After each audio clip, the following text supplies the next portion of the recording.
Ustadz Ruhyat bersama Kiai Asep akan menggelar pelantikan Perjuangan Wali Songo Indonesia (PWI) dan Laskar Sabilillah Indonesia (LSI) cabang Karawang. Kegiatan itu akan digelar pada Senin 12 Agustus 2024. Berlokasi di Makam Syekh Kuro, Pulau Bata, Desa Pulau Kalapa, Lemah Habang, Karawang. Rencananya beliau akan mengundang Kiai Haji Imaduddin Utsman, yang merupakan pengurus Pusat Perjuangan Wali Songo Indonesia.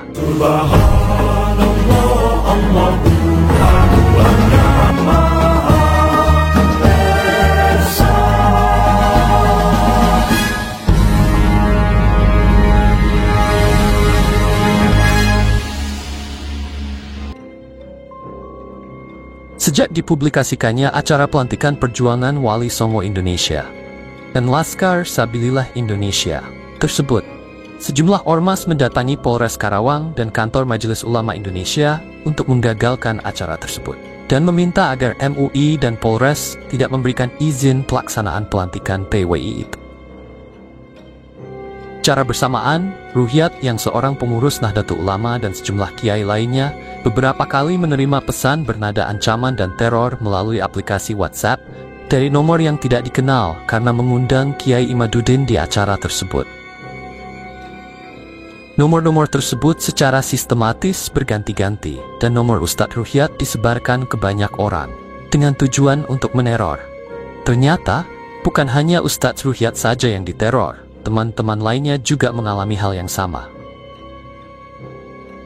Sabtu 10 Agustus 2024, 2 hari menjelang acara pelantikan Perjuangan Wali Songo Indonesia dan Laskar Sabilillah Indonesia (LSI), Ustadz Ruhyat dan Kiai Haji Ihsanuddin Al-Baidowi selaku Rois Syuriah MWCNU Cikarang Utara, Kabupaten Bekasi, Bertabanser Bekasi dan pengasuh pesantren Manbaul Ulum Karawang, KH Asep Syarif, hendak menghadiri acara pengajian di Pondok Pesantren Al-Baghdadi.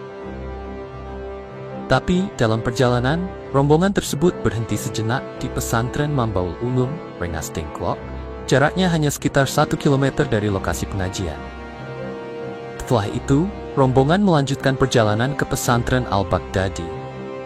Namun, di tengah-tengah lajunya kendaraan, rombongan ini tiba-tiba dihadang oleh sekelompok orang tak dikenal. Tanpa berbicara sepatah kata pun, mata mereka melihat dan meneliti secara seksama ke dalam mobil para kiai Nahdlatul Ulama itu. Dan beberapa saat kemudian mereka pergi, berlalu begitu saja. Dan para kiai itu pun melanjutkan perjalanannya menuju pesantren Al-Baghdadi. Pukul 21 WIB, pengajian di pesantren Al-Baghdadi pun selesai, dan rombongan kiai itu pun keluar hendak pulang. Namun, di tengah perjalanan, tiba-tiba mereka dihadang lagi oleh 5 orang bersepeda motor plat B. Tak lama kemudian, para kiai itu dikejutkan dengan ratusan orang lainnya menyusul pengendara motor tersebut. Mereka mengenakan jaket alma mater bertuliskan Majelis Al-Bahar. Rata-rata sepeda motor tersebut berplat B, yang menunjukkan bahwa mereka kemungkinan besar bukan berasal dari Karawang. Indikasinya mereka datang dari Cikarang, Bekasi. Yang dihadang adalah mobil Kiai Ihsan dari Cikarang, yang di belakangnya terdapat logo Banser dan NU. Karena dihadang, mobil tersebut berhenti.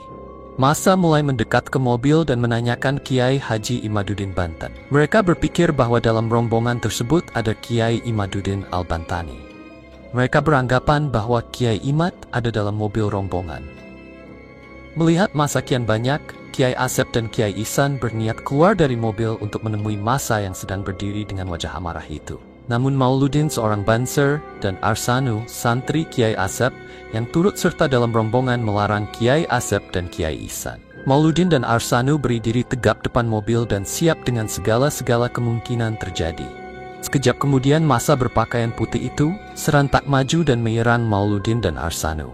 Tak ayal lagi keduanya babak belur dikeroyok massa yang pakaian berlogo Al-Bahar itu.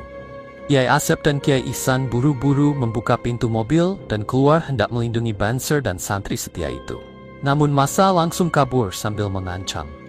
Ternyata, Banser itu justru melindungi Kiai Asep dan Kiai Ihsan agar tidak keluar dari mobil dan tidak menjadi korban. Setelah pemukulan tersebut, rombongan membawa Mauluddin dan santri ke rumah sakit untuk melakukan visum, dan hasilnya dilaporkan ke Polsek Rengas Dengklok dan Polres. Subhanallah, Allah.